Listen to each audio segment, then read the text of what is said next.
Welcome to the Brett Snodgrass podcast. Thank you guys for joining me today. I have Cory Carlson on the show with me today. Cory is an author of Win at Home First.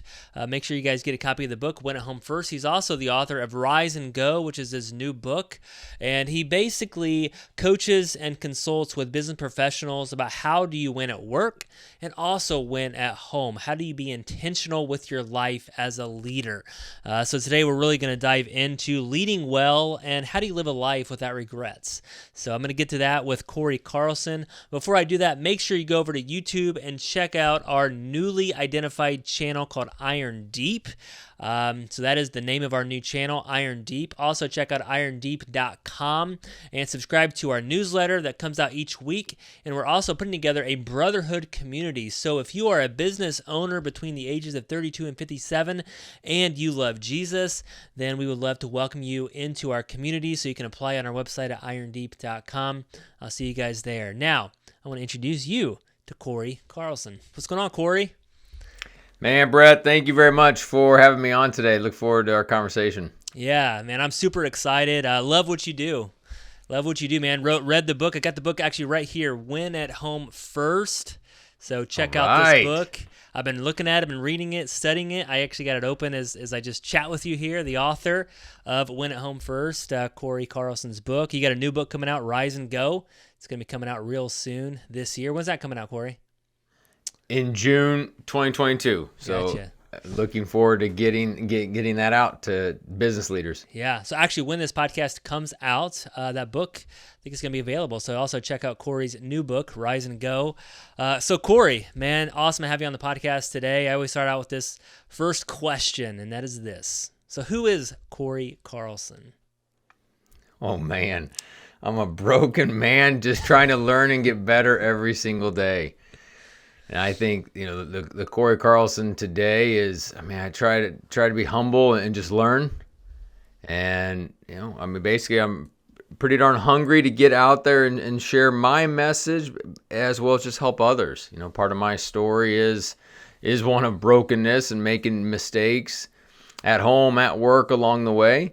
And I don't want others to screw up. And so my whole platform is how to help people win at work, win at home. My personal vision statement is to help connect people to greater performance and even more significant purpose. The performance is home and work. And then the purpose for me is a relationship with God. And for, I've coached people that are atheists, and it's just thinking bigger than themselves. So I do that through coaching, speaking, writing. Married for 23 years, have 3 kids. It's actually an emotional time in our house right now because I have a senior in high school who will be obviously going to college. She wanted to go far away, so she's going a couple states over to University of South Carolina. Nice. I've got a daughter who's in 8th grade, and when she goes to high school, she'll be switching schools. And then we also have a 9-year-old boy. So a lot of emotions in our houses. Yeah.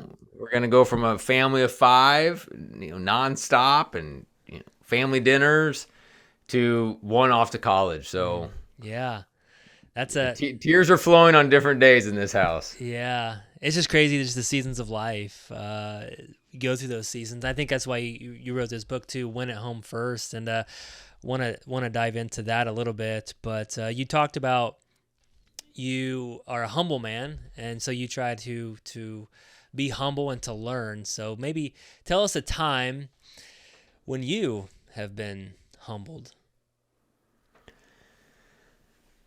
There's a few of them. I think one that I think a lot of listeners can relate to is, in my 20s, I was cruising up the corporate ladder. I kind of thought I was, invincible. I was in my 20s and worked for a civil engineering firm, which is a great, great firm. And I was kind of pushing to say, hey, I want to move up. I want to get more exposure. And they did. They did a lot of great things. They had this leadership development class. I was the only one in my 20s that was in it. There's a lot of people in their 30s and 40s. We got to meet with the CEO, got to meet with the leadership team. So I had that going for me. But yet that still wasn't enough. It wasn't filling my identity because I unfortunately was taking my identity to work. So I then got my MBA and kind of thought I was the man, but that still wasn't working. And then I took my identity of who I am to my wife, which taking, your identity to another human is just unfair, because we can't get our value or worth from somebody else, including even our spouse, because they have their bad days. And so when that didn't work, I thought, hey, I would maybe go take my identity and value of a man to another woman. So ended up having an affair, which is the opening part of that story of Win at Home First. And obviously that was awful. I don't recommend that path to anyone. But I did not get caught. I came clean a few years later through this cool experience of when we moved to Denver, went through a leadership class with the church. And it was just a pivotal moment. But in that, I heard God say at this moment, I'm in this classroom in this kind of church in Denver, Colorado. And I heard God say, you need to come clean of your affair. And I was like, no way. No, I'm not doing that. That's a dumb idea. I just got promoted, making more money now than I ever have. We've got, kids. Life is good. I'll never get caught. Never, it'll never happen again. And anyways, while I'm sitting there in this classroom setting, a lot of other things are taking place, but it's just me and God kind of having this discussion. And then eventually it was, you need to hand over your story for a greater story. That's a phrase I didn't know, I've never really heard before. That moment, didn't even know what that meant at that time. But as I'm still having this kind of wrestling match with God, I started to actually have a peace about it, which sounds weird because I had no idea what the consequences were going to be. If I came clean, would my wife leave me? Just the embarrassment that would take place, all of it. And in the mix of it all, I started, I don't want to say I didn't care, but there was just this peace to me that, hey, whatever's going to happen, it's going to be okay. And I didn't know what was going to happen. So I eventually do come clean of my affair. It was not cupcakes and balloons in the house, even though everything worked out. But Holly and I began a journey of restoration individually, to each of our own relationships with God, as well as a couple to each other and to a marriage with God at the center. So incredible journey. And that was one of humility for sure, that in itself. And then since then, Brett, it's just, I've had this posture of, being vulnerable when it makes sense. Obviously, I don't want to overshare. I mean, I don't lead every conversation talking about the affair for sure. Obviously, the value in a podcast like this is sometimes you got to get right to the meat on the bone to help listeners from a relatability standpoint. But I don't lead with it all the time if I'm meeting someone for a beer, for a coffee. But instead, I at least have this posture that I can share it. Yeah. If I need to. And so just being more open-handed and that humility of, hey, I've screwed up. I've made mistakes. I still make mistakes, to this day. And so at least I can show up and just, hey, open-handed, open-minded. Hey, what does God have for me today? Where will this conversation go? And, how can I be a blessing to this individual? And, can I be in a receiving mood, whatever they have for me? Yeah. So. Yeah. I really appreciate you sharing. I think that we just got right into it, just jumped into the fire. So I appreciate that. And I just want to ask you if you have any advice. So when you had this epiphany, you were having this conversation with God, had this peace, and you were going to come clean with your wife.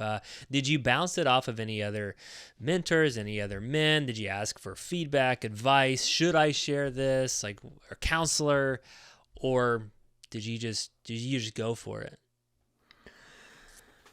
Yeah, I ended up just going for it. I don't know if that's the best advice ever, but that's my story. Yeah, and it is what it is. So how the timing went is and I think for a listener, if they're struggling with some big thing to come clean of, or they're in the mix of a big thing right now, the thing that I had to my advantage is it happened, and a few years later, I then came clean. So when I came clean, I was a different person. Like Holly could be like, yeah, you're no longer that guy. I can tell you're doing things differently. You're getting involved in a small group.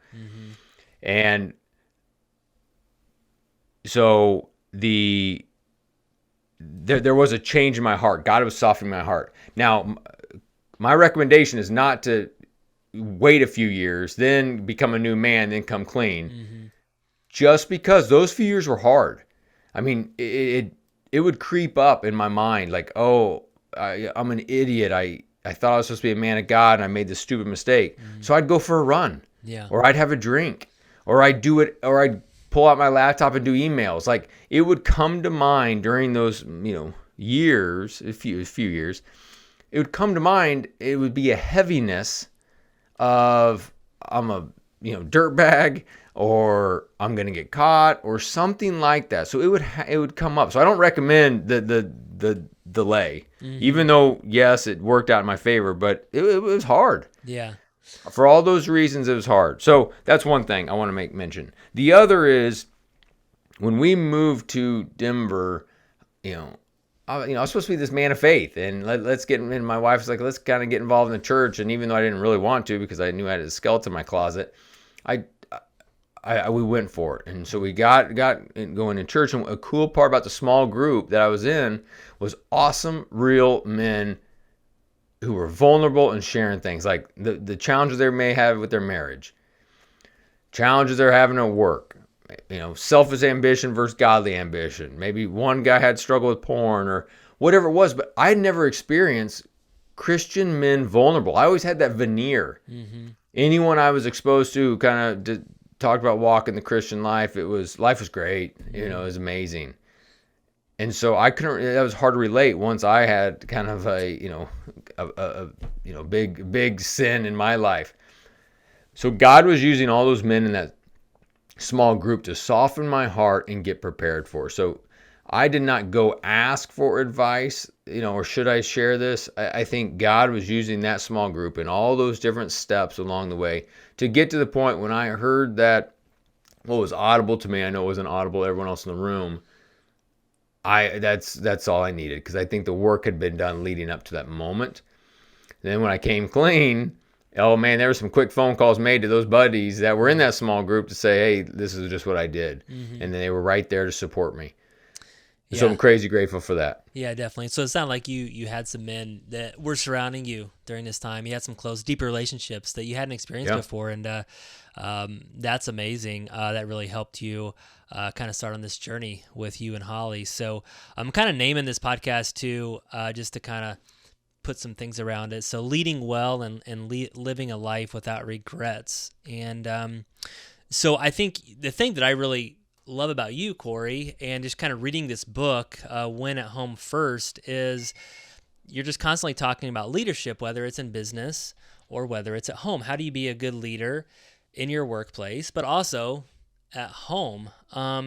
So kind of give us a little summary of why did you write this particular book? I mean, you're a coach. You coach a lot of businessmen in their life. And why this book? What were you seeing, I guess? What were you experiencing with other men and even in your own life to kind of come out with this Win at Home First?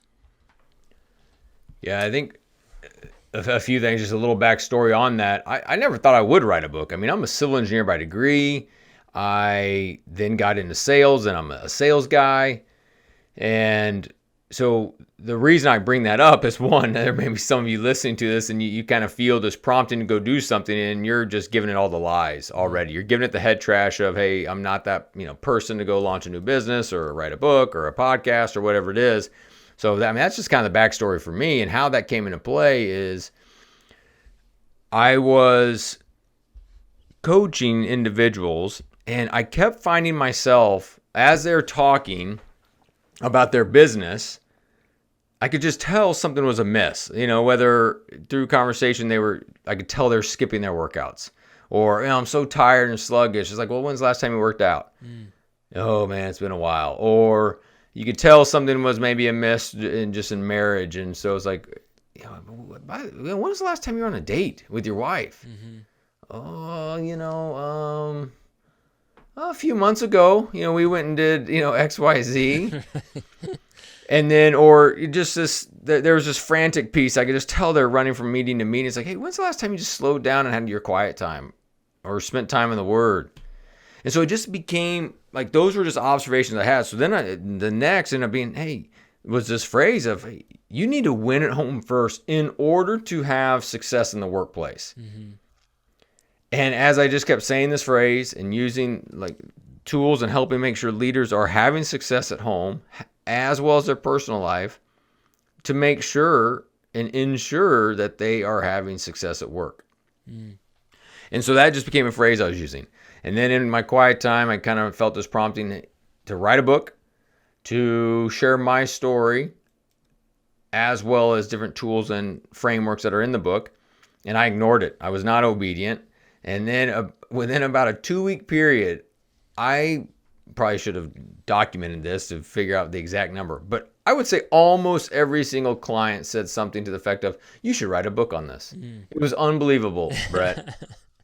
So I did. I started writing the book. It started out with just writing some blogs. It wasn't writing a book. I just started writing some blogs, doing some different things. I then hired a writing coach to take my 50,000 word mess that was in a Google Doc, and then hired a writing coach, and he just helped kind of guide and direct the process. And then it ended up becoming the book that it is. Yeah. And so very, very grateful I wrote the book just to get it out there. And, it's helped people that I'll never meet. Yeah. And a guy at Forbes said it was one of 7 books everyone on your team should read. And what I loved about when he endorsed it that way, I don't even know who, I do know who it is now, but I did not know at the time. He didn't say anything about God or scripture or Jesus in the endorsement. So I always laugh thinking, someone bought that book and they are mad that there's God in it.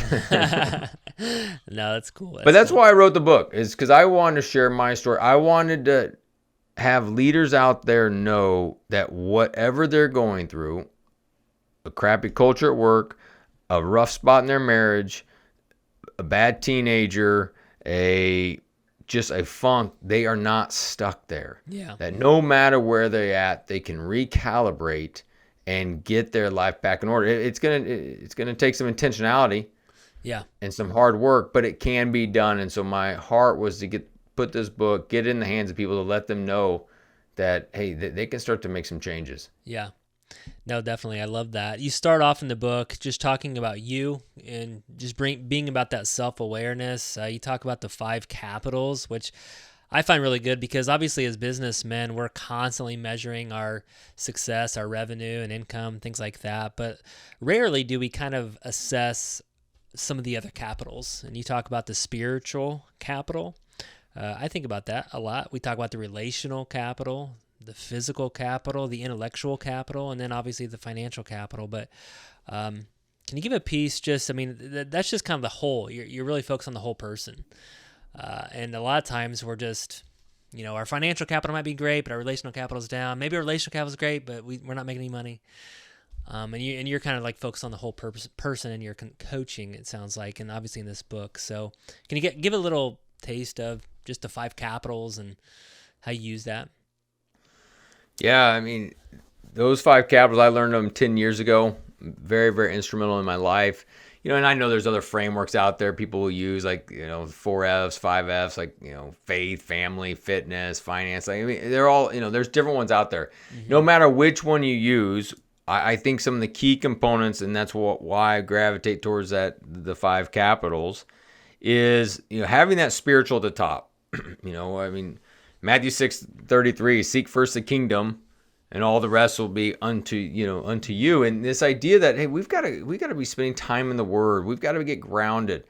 Just this morning, my quiet time is the story of Mary and Martha, and how Martha was the hustler, always going, and where Mary was able to sit and be calm. And as I was just reading that today, I just felt this conviction that I don't sit. Even in my quiet time, it's kind of like, okay, I think I'm about done. Time to get those emails. Right, yeah.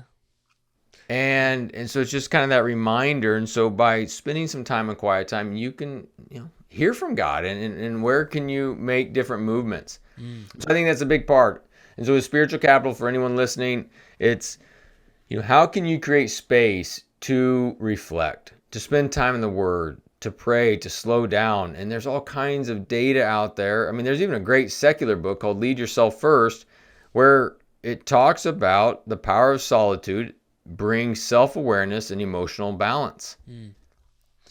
And so if we can just, this is the benefit of solitude, not only is it hearing from our Creator, hearing from God, but it just creates this margin, allows you to slow down, as opposed to always being like, zzz, operating at this high level. It just allows you to slow down. Yeah. And so if something bad happens in your life, you can respond as opposed to react. Mm-hmm. So that's why spiritual could just be so powerful. First thing is love God. Well, second is love others. So that's relational capital. Who are you doing life with? And on that relational, home's a big part of it. I'll talk to a lot of clients and don't give others your best, and then your family just gets the rest. Yeah. Our day does not end at 5, 6 o'clock when we walk through the front door. Mm-hmm. It ends when our head hits the pillow. Mm. And so are your actions doing that? And that's a reminder that I've got to tell myself, because there's days I'm tired. Mm-hmm. You need to just check out. I just want to check out, but I can't. I've got kids I need to invest in and be intentional with. I've got a spouse that I need to love and care for and pursue, and think about how I can serve her. Mm-hmm. And there's some days I don't want to do any of those things. Mm-hmm. I know. Especially if any of those people I just mentioned were annoying right. Or doing something that bothered me. Disobedient, yeah, your kids, yeah. And so, anyways, that's relational. The next is physical. I mean, it is all about, do you control your schedule, or does your schedule control you? Mm. And so what are you saying yes to? And I think that's a huge watch out to every single business leader right now on this, is as the world is opening back up, people are going back to the office. There's no more excuse of COVID, and even like, hey, I just don't want to go. Like I loved parts of 2020 and 2021 because I could say no to things. Yeah. And I'm afraid too, like when it's obviously opening back up and people have been away from it for so long, they're going to binge activity. I mean, you think they're just going to 100%. It's happening already. People are hitting a burnout. Yeah. I'm seeing this right now with leaders because their calendars are jam-packed. We're kind of rusty a little bit. We don't have that endurance, that cardio to go from meeting to meeting and just go, go, go. Not only that, but we also kind of have this, like, I kind of liked it when it was a little slower. I kind of liked my family dinners and the board games. Yeah. I kind of like being able to go to the gym. And so it is happening. I'm talking to a lot of folks about that. And they're trying to figure out, hey, how do I say no to the machine? Mm-hmm. That if I got to go to these work meetings, these networking events. So for a listener, I mean, if you can't say heck yeah to a meeting, then maybe you should say no. Yeah. Exactly. And figure out what you want to say yes to. Exactly. Yeah, obviously physical capital, you talked about that. Intellectual capital, that's just, are you growing? I think that I've hit in seasons of my life that I've stopped growing, I've stopped reading, I've stopped listening, and maybe I was burned out on it. I think you can get too much where you're just choking on it all, and that's all you're doing, you're just consuming content. You're not doing any of it that you hear. Mm-hmm. So what do you take on that, your intellectual capital? Like, how do you continue learning and growing in your mind and your wisdom? Yeah, I mean, intellectual capital is all about insights and ideas, right? How do you remain, impactful to others that you're leading? You don't become stagnant and stale. And so as you're consuming books and podcasts, what are you going to implement? Mm-hmm. Like, there's no problem that all of us have consuming information. We do it all the time. We just consume, but we're not implementing anything. And so you'll hear me say, information plus implementation will lead to transformation. And so if we really are going to transform to be better parents, spouses, leaders at work, then there's things that we got to be incorporated in our life to get better. And so in that intellectual capital are you creating space to learn, to listen? Mm-hmm. And even with leaders, sometimes that is some think time during the week where you're actually hitting pause from cleaning out the inbox, hitting pause from meetings, and you're actually taking what you've learned and thought about, and you spend an hour on the whiteboard in your office or wherever it may be to think about, hey, how does some of this stuff apply to your work? Mm. And then financial capital is at the bottom because money doesn't buy happiness. And if all of us, if we're not careful, money can be a master. Mm-hmm. I mean, it's why Jesus talks more about money than anything else. Mm. Because it just can, the spirit of money, not money itself, but the spirit of money can just, it could be so nasty to all of us. Yeah. In our marriages, the drive at work, and so for all of us, it's that idea of, hey, how can it be more about purpose over profit as we lead our companies and as we think through? So those are the 5 capitals. Yes, there are seasons where one's getting more attention than the other. Absolutely. You know, if you've got an injury or a health scare, physical capital is going to, take a lot of attention. Mm-hmm. Like I'm in that season right now where my kids are pretty young and they're very dependent.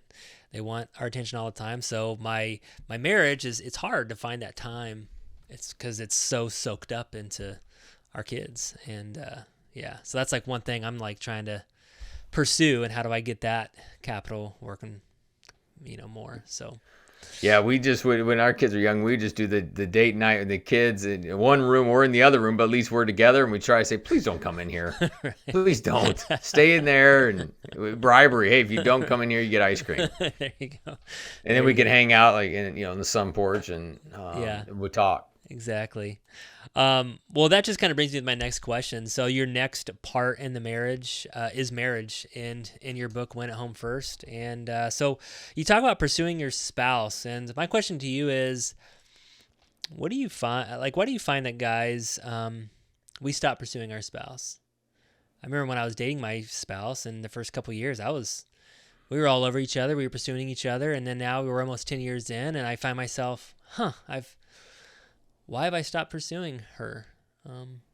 So number one, why is that? And then give us some practical tips on what does it look like to pursue your spouse? Yeah, I mean, I think there's a variety of reasons. One, we take it for granted. Our thought is, hey, we caught the big fish. We're under control. Let's go focus on work and kids or hobbies or whatever it is. So we take the marriage for granted. We think they're not leaving. We're going to be fine. Let me go focus on all these other things. Mm-hmm. Some of this is this lie that, hey, I need to go focus on all these other things, especially my job, because I'm the provider. Mm-hmm. So it's all about provision. And what I remind myself a lot, as well as just reminding clients, is, our family wants our presence more than our provision. My kids would much rather have me around. My son would much rather me play catch with him than me get him the coolest brand new shoes, brand new backpack. Mm-hmm. Yeah, we have some of those things in our house too, for sure. Mm-hmm. But they want the presence. And so I think we take it for granted. We don't pursue them like we used to. There's this lie that we believe that we are a provider and we have to be working all the time. And I think the reality is sometimes our spouses, it can get annoying. They are in bad moods, or, they have been, super nice to me, or, when I used to date them, they pursued me too. Mm-hmm. And now they don't. Mm-hmm. And, now they're tired or have a headache or whatever it is. Mm-hmm. And yes, all that is true. Yeah. And yes, it's annoying. But we have to persevere, because if we don't push through those difficult times, it could become the end of times for the relationship. I mean, that's just the reality of it. Yeah. And if too many days go on into weeks, into months where you haven't doing the dates because you've been frustrated, well, guess what? The frustration is only going to build. Yeah. I mean, Holly and I have gone on some dates where, quite honestly, neither of us want to go on the date. Mm-hmm.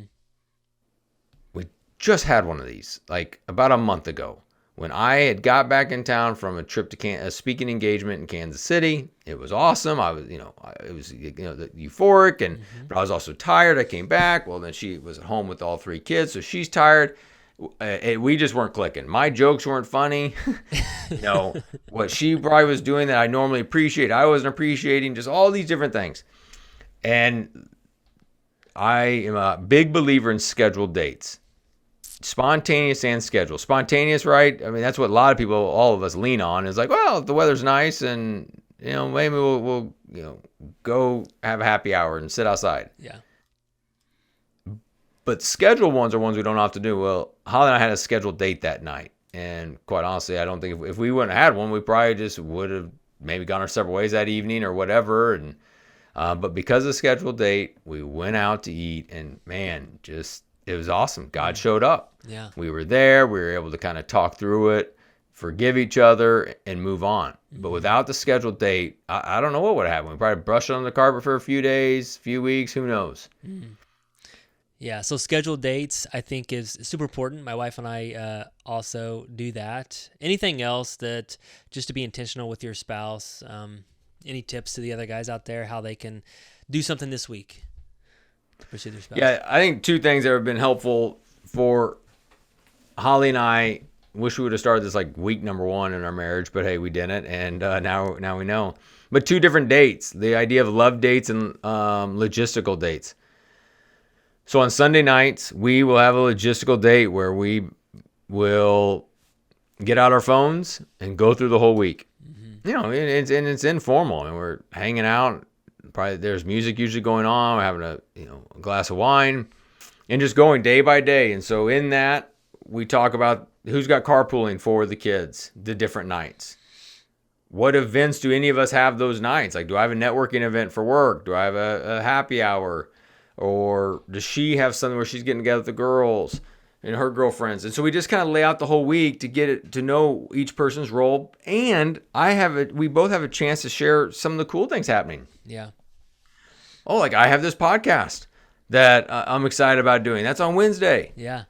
And then I get to hear some of the things that she's got going on. So we stay connected. And then we do talk about the weekend. And hey, this is kind of our plans for Friday. Saturday, hey, I really want to go downtown to go running. Great. And then, she really wants to sew because she's very creative. So we'll make time for that. But now if we have talked about those things, then I can accommodate. So when we didn't used to do logistical dates, 2 things would happen. One, it was always like last minute planning. Mm-hmm.